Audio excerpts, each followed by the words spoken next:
कैसे हैं आप सब और क्या हाल समाचार हैं आपके। आज बात करने वाले हैं लास्ट 2 आवर में मार्केट क्यों गिरा। जैसे देखिए निफ्टी का चार्ट है, मैं 5 मिनट के टाइम फ्रेम पे गया और big big big big red candle बनती चली गई। तो आखिर क्या है मामला। लेकिन उससे पहले मैं चाहूँगा एक फीडबैक, जो मैंने प्रॉमिस किया था कि एक नई चीज़ मैंने चालू की है, क्या है न्यूज़ वो मैं डालूंगा। जैसे इन्फोसिस के बारे में डाला, पेटीएम का डाला, Q2 रिजल्ट कौन आने वाले हैं डाला, इन्फोसिस के बायबैक के बारे में डाला, 60 सेकंड की वीडियो डाला।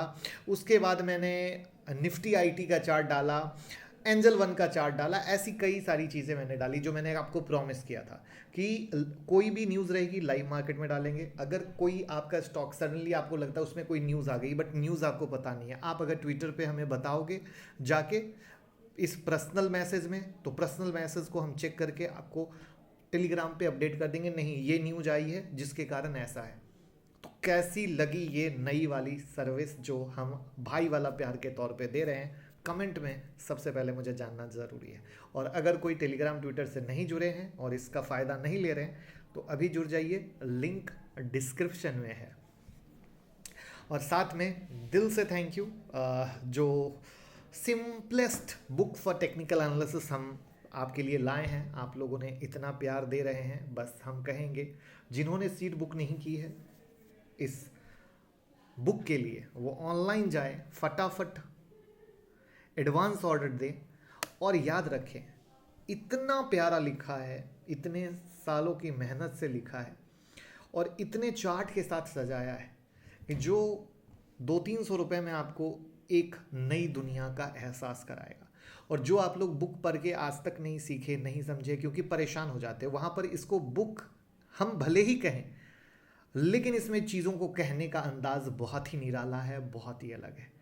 तो लिंक डिस्क्रिप्शन में है, या ट्विटर और टेलीग्राम पे भी इस बुक की लिंक है जहाँ से आप ऑर्डर कर सकते हैं। अब बात करते हैं कि भैया क्या हुआ। तो लास्ट 2 आवर में निफ्टी और बैंक निफ्टी फटाफट गिरती चली गई। निफ्टी 1.5% और बैंक निफ्टी 1% गिरी है आज। तो क्या है कि भैया इंटरनेशनली मार्केट की तो लगी पड़ी है। यूएस मार्केट के तीनों इंडाइसेस बियर जोन में चल रहे हैं और फाइनली आज इंडियन मार्केट भी गिरा। निफ्टी 50 में सबसे ज़्यादा गिरावट हुई, सेंसेक्स में भी बड़ी गिरावट हुई। आपको एक चीज़ ऐसे समझाऊंगा कि कोई भी सेक्टर गिरावट से नहीं बचा, इतना दबा के गिरा है मार्केट।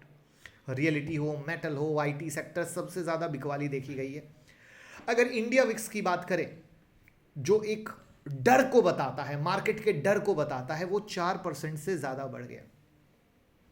रीज़न आप कहेंगे, रीज़न है बॉन्ड यील्ड, एफआईआई की सेलिंग, कमज़ोर होता हुआ हमारा भारतीय रुपया, रिसेशन की कहानी, स्लो डाउन की कहानी, ये सब मिलकर इंटरनेशनली तो इम्पैक्ट डाल ही रही थी।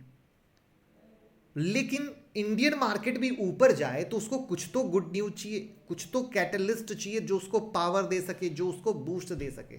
लेकिन ऐसा कुछ भी नहीं था जो उसको बूस्ट दे सके। और वहीं पर एक न्यूज़ जो मुझे पर्सनली लगती है कि आफ्टरनून के बाद ज़्यादा मीडिया में सर्कुलेट हो रही थी, वो भले ही न्यूज़ मंडे की थी, बट वो न्यूज़ मुझे लगता है आज ज़्यादा सर्कुलेट हो रही थी, जिसमें जेमी डिमॉन ने ये कहा कि भैया यूएस इकोनॉमी जो है नेक्स्ट 6 to 9 मंथ में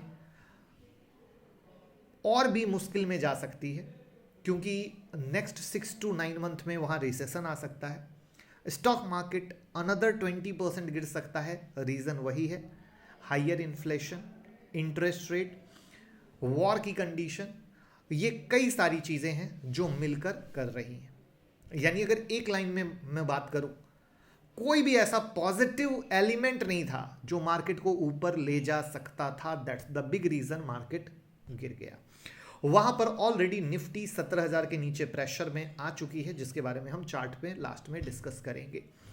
लाइक का बटन प्रेस कर दीजिए और इन्फोसिस की बात कर लेते हैं।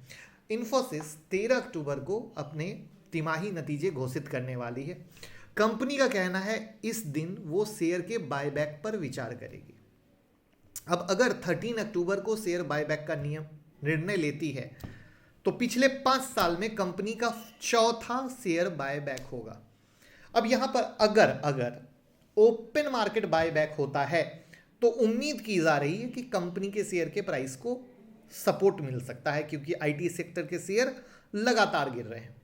यहां पर मैं आपको एक बड़ी प्यारी सी चीज टीसीएस का भी चार्ट आज दिखाने वाला हूं, आपको देखकर एक आंखें खुल जाएंगी, जो मैं हमेशा बोलता हूं कि ये चीज इग्नोर मत करना। तो यहां पर पिछले जो दो बायबैक थे 9200 करोड़ और 8260 करोड़ का था। अब यहां पर एक उम्मीद की जा रही है, सारा एजम्पशन का खेल कि किस रेंज में हो सकता है बायबैक, तो ऐसा माना जा रहा है 1740 से 1800 की रेंज में बायबैक हो सकता है।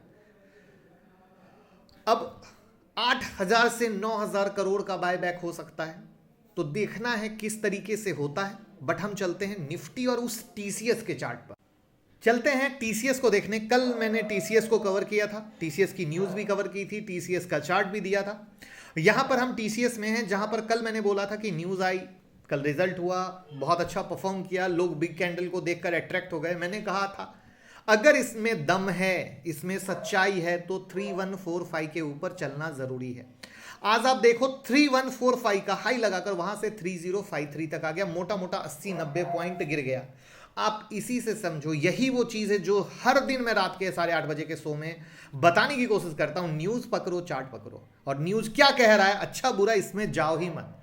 बस आपका स्टॉक सपोर्ट और रेसिस्टेंस के पास होना चाहिए, और उसके बाद देखो कैसे मौज बनती है। और उसका एक रियल प्रैक्टिकल प्रूफ टीसीएस का चार्ट है, जहां पर आपके सामने ये फॉल है। इसके अलावा अगर हम लोग श्री रेणुका की बात करें, तो ब्रेकआउट के बाद आज ऊपर तक 68.75 तक गया था, और लास्ट में मार्केट की गिरावट में गिरा है। अब हम आते हैं निफ्टी पर, जहां पर निफ्टी का जो सपोर्ट लेवल है 16,780 और 740 का, वही पुराना वाला लेवल है जहां से आपने 17,428 तक की तेजी देखी थी। तो इस लेवल को बिल्कुल मत भूलिएगा। वहां पर 17,000 इसका एक रेसिस्टेंस लेवल जरूर बनता है, बट रियल जो मैं जब यहां पर पिछली बार भी निफ्टी आई थी तो मैंने कहा था 16,740 इसका रेड अलर्ट जोन के तौर पे रखिएगा। सेम कहानी आज भी मैं निफ्टी के लिए वही रिपीट करूंगा। और साथ में यूट्यूब का अगर प्रीमियम मेंबरशिप ज्वाइन नहीं किया है तो आज ही ज्वाइन कर लीजिए। बहुत ही प्यारी प्यारी म्यूचुअल फंड कहाँ इन्वेस्ट करें, प्यारी प्यारी स्ट्रैटेजी, बहुत कुछ आपको इसके अंदर मिल सकती है अगर आप कुछ एक्स्ट्रा ऑर्डिनरी सीखना चाहते हैं तो। बाकी सीखते रहिए और कमाते रहिए। Thank you so much.